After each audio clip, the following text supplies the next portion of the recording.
Dan Labbe and Doug Lesmerises. It is our Wednesday edition of the Orange and Brown Talk podcast. We are going to talk about Browns moves moving forward, take a little break from the Baker Mayfield discussion, the Deshaun Watson discussion. We're going to look at the team now that Deshaun Watson is in the fold and what they might do next. And I'm going to put a post up on this, and I wanted to hear some of Doug's thoughts about kind of what he thought was next for this football team. So, Doug, you said you came up with three, I came up with three. So give me the first thing that the Browns should do here. All right, I'll start with the most important thing for the Browns, and it's addressing the glaring need that remains now that they have Deshaun Watson, and that's draft a kicker.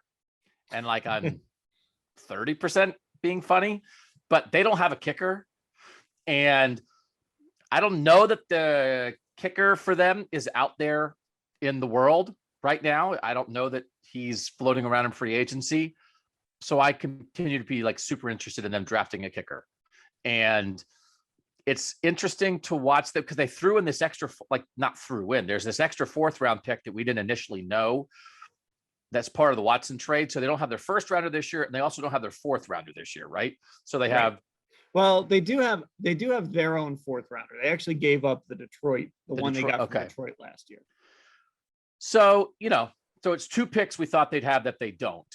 But I still think they have enough picks to draft a kicker. So I continue to be interested in Cade York of LSU. I'd probably take him in the 5th round. Teams don't draft kickers that much. We've talked about kickers a lot, but we've also talked about scoring points a lot. And when we talked about scoring points, we talked about quarterback, check, receiver, check, kicker, no check. So I think they have to target a kicker, and I think they have to draft him high enough to make sure they get him. So that might be overdrafting the guy by a round, really. It might be get made fun of on the draft podcast. What? They took a kicker in the 4th round? No one's taken a kicker this high since the Bucks blew that pick on Luis Aguayo, whatever year it was. Doesn't matter. Get back to me when you have a competent field goal kicker this season because you're going to need him. So it's not really the most important thing, but they don't have a kicker right now. And I think that's the best way to get one. And I just happen to like Cade York of LSU. I don't see a scenario where we mock them for taking a kicker anywhere on day 3, even if it's their first pick on Saturday. If it's here's a kicker, I think every single one of us would understand, yeah, you needed to do that. Maybe you don't love taking a kicker in the 4th round, but you needed to do that. And picking a kicker is really difficult. So if that's your guy, go get him. I think it's actually going to happen. I do think that the person who's going to kick field goals for the Browns in the 2022 season is the person they're going to draft. So it's kicker talk to start a podcast, but also for real. Well, get used to it, folks. We got a whole month of talking draft here, and we're going to be talking a lot of kickers. Luckily, our mock drafts don't go into the 4th round yet, at least until Doug decides that we have to start taking them into the 4th round. My first one, actually I have 2 that go together, but this is the first one. And I feel like this one is really obvious, but it's okay, just go do this now. And it's get a deal done with Jadeveon Clowney. I think had you asked me at the end of the season, how did I feel about it?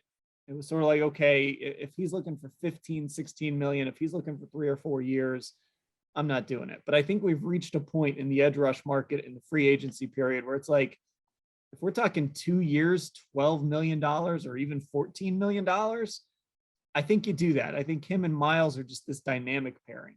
And when you see them, and one of the great things about training camp is you see these guys at field level, man, it is just different. Forget the fact that they can combine for 25 sacks. When you see those 2 guys on the field, it is just different looking. These are 2 number 1 picks, physical freaks. They can just destroy people. Give me another year of Jadeveon Clowney. Now, it may be a 2-year deal. It would technically probably be a 1-year deal.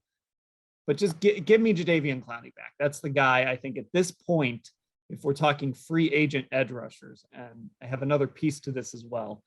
But get me him to be my number 2 guy in 2022. I sort of was on the train, and I'd said many times you know what? Clowney's probably going to be out of the price range for the Browns. I'm in favor of waiting for the late 1-year edge rush guy, get him at the end of the cycle. A guy like Jerry Hughes, I think, is still out there. And that's where I was before. But now we're in pay the quarterback $230 million range. And I'm at attention. And I also, one of my moves is get Jadeveon Clowney. This is no longer mess around with the guy who's left over territory. It's like, this is what they're doing. Oh, we're here. There's no more messing around with anything. They have climbed out on a big old expensive limb. And once you guarantee Deshaun Watson $230 million for 5 years, it's like, oh, Clowney wants 13 a year. Fine.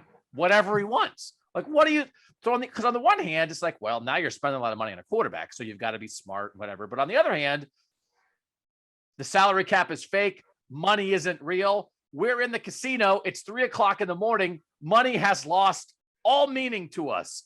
Sign Jadeveon Clowney.